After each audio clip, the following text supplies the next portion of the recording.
Hello, hello, hello. Today I am dressed as your favorite English teacher because we are going to go into the mind. We're going to explore. I think we're going to explore my mind. Why I'm so close to the camera, I'm not sure. Give me a second. Welcome back, guys. I was reading this book by the holistic psychologist the other day, and it's called Do the Work or something like that. And it's basically about looking into yourself and trying to recognize the different patterns that you have and what's holding you back from living your best life or what's holding you back from succeeding. They had a few interesting questions in the book, and one of them was identifying the core beliefs that you have about yourself and then what you would like your new core belief to be. Those core beliefs could come from anywhere. They could come from childhood experiences that you've had, trauma, and doing the work is about trying to navigate and just create a better version of yourself. One way of noticing your core beliefs is to try and be aware or conscious of the different thoughts that you're having throughout your day. And then within those thoughts, what are the themes that are coming up? What is present? Like, are there things that are consistently being mentioned or things that you could group together and be like, oh, okay, that's what that is. The psychologist broke up the thoughts into different areas. So what are the themes that are coming up about yourself, about others, about your relationship with others, about your past, about your present, about your future? You then start to notice your thoughts around one of those areas, and then we're going to pick an area and try and change that. So I thought that's what we would do today. So I thought that I would just speak about myself and the kind of themes that I've noticed about myself throughout the day as I've been noticing my thoughts. And I think I've been cognizant of a lot of these things for a while. Some of my biggest insecurities, and this feels really weird and vulnerable sharing this online, but I'm smiling because I feel uncomfortable.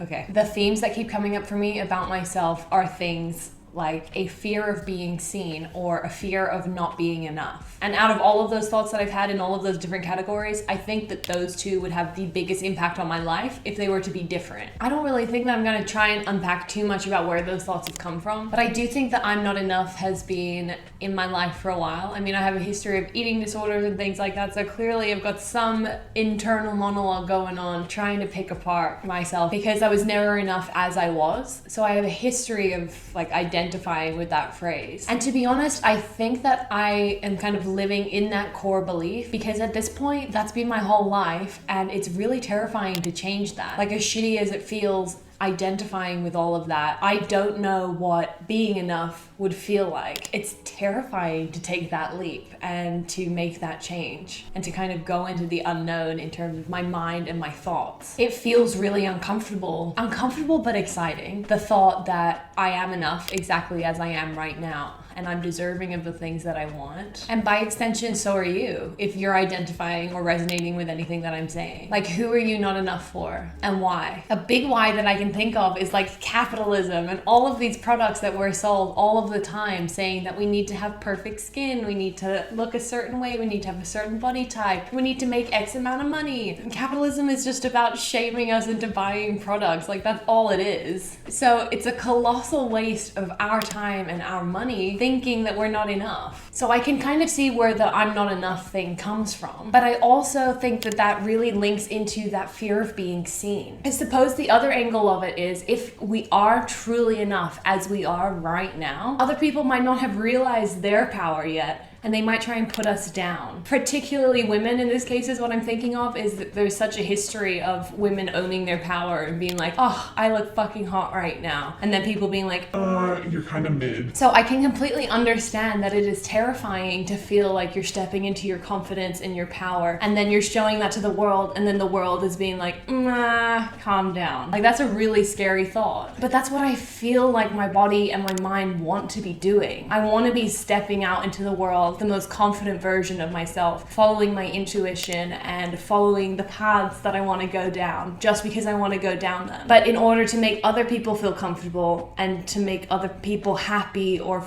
feel like they wouldn't comment on me, I'm holding myself back and I'm self-rejecting before they even get the chance to do that. But that's not fair to me. That's not fair to the people around me. We deserve to present our most authentic selves, our most confident and boisterous and loud versions of ourselves.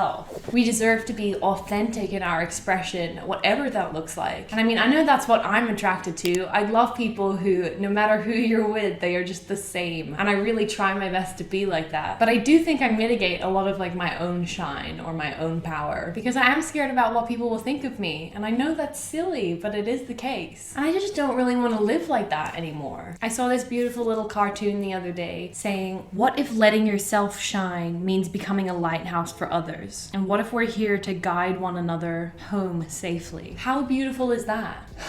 I love that. And I do think that's what I want to do. That's what I want to do with my life, is I just want to try and be the most authentic version of me. And if that can encourage anybody else to do the same thing, then that's incredible, because I think we're all so repressed. But I think that is scary, as I've just been talking about. If I fully am the most authentic version of myself and then other people still comment, that's so terrifying, because then it's like I'm being exactly who I am inside and other people still think that I'm not good enough. And then that's like verbalizing that fear that I have in my head that I'm not enough and I'm not worthy. But you know what? I'm just gonna send that person or those people love and light, because I know how difficult it can be to not be who you are. And I know that by me or by us being our full versions of ourselves, or the best versions of ourselves, that is gonna be intimidating to other people. Or it'll hold a mirror up to them, showing them the ways in which they're not being their most authentic self. But I just can't live my life for other people anymore. Like on this YouTube channel in particular, nobody's really watching anyways, so why am I like trying to put forth a certain image or whatever? I don't think I am, but I definitely like have a tendency, I think, to wanna, I think we all do, to want to present myself in a certain way. But at what point am I going to be like, I actually can't live up to the expectations or whatever that I have set in my channel. I don't want anybody to look at this channel and then feel like they're not enough. Like that would be my worst nightmare. So I think I am just going to try and approach things from a different angle. I'm going to try and do things that scare me. I'm going to try and do things that I want to do without worrying about what other people think. So for example, it is a beautiful day outside and I really want to go read by myself in the park. And I think previously I wouldn't have done that because I'd be really worried about how other people would perceive me and what they might be thinking about me. I don't care. I don't care when I see other people reading in the park, so why does that apply to me? Why am I self-rejecting and keeping myself in this little box just for the sake of making other people, who I don't know, comfortable? That's not what I want to do. I'm sick of doing it that way. I seem to be regretting the things that I don't do more than the things that I'm doing. It kind of reminds me of that saying, like it's better to ask for forgiveness than permission. But I don't need to ask for permission to do things that I want to do, like go to the park and read, or to post these long chit-chat ranty kind of videos. Speaking about permission though, I do think a huge part of this is allowing yourself to just be. Like in one of my recent videos, I explored that I seem to think that I need a reason to love myself, but I don't. I am powerful and strong and beautiful just the way I am right now, and I don't need to change who I am in order to be accepted or to be loved. That I'm not good enough kind of schema shows up in my life in so many different ways. It shows up in my life when I'm trying new hobbies or when I'm trying a new activity. If I don't know that I'm absolutely going to succeed at something, I often don't do it. Like YouTube is one of the only things that I've done without knowing what the outcome is going to be, because I just really enjoy it. So the other day I actually bought myself some paints and a sketchbook, and I tried to just paint because I love painting, and I haven't done that in so long, because usually when I pick up the paintbrush I'm like, oh okay, well this doesn't look like, can't fucking think of any painter.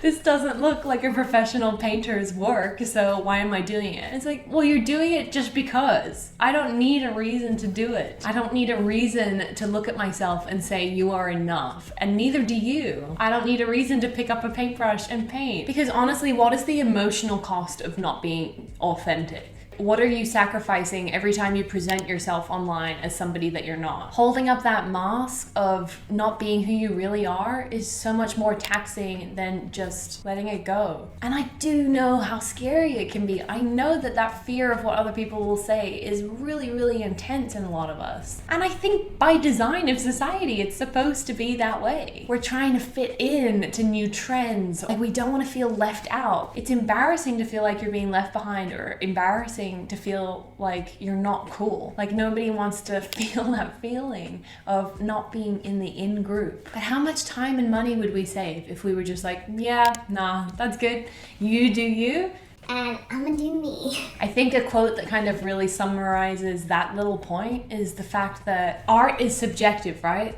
Like, we could all look at the same painting and then we could all have different feelings about it. And that's because we're projecting what our inner thoughts are onto this piece of artwork, and we're interpreting it through the lens of our own perspective or through the guise of what's happening in our own life. But no matter what people say about that piece of art, it doesn't change. If somebody walks up to me and is like, "You look shit," but I left the house thinking, I look damn good, then why am I allowing that person's thoughts to change what I think? Objectively, like if I went out of the house looking like this and then somebody was like, "You look like crap," that doesn't change what I look like. So why am I allowing it to change how I feel? And the answer is, it's because I'm really scared that they might be right. But I'm realizing that they're not. You guys deserve to live the most amazing life. You deserve to be your most authentic self, because you are enough just as you are. What other people say about you does not change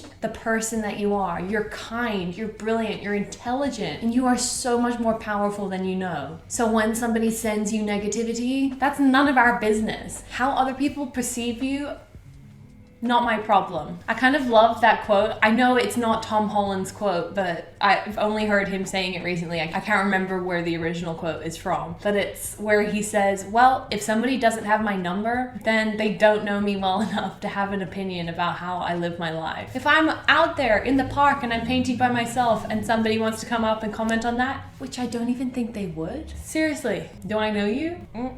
No. I'm not gonna fight that with hate or with pain or rage. I'm just gonna send them love, because I hope that one day that they'll be able to be their most authentic selves and to live the life that they want to, and to stop self-rejecting and stop holding themselves back. And I hope that for you too. I'll see you guys next time. I put new videos out every Wednesday and Saturday. Have an amazing week ahead, guys. I'll catch you next time. Bye.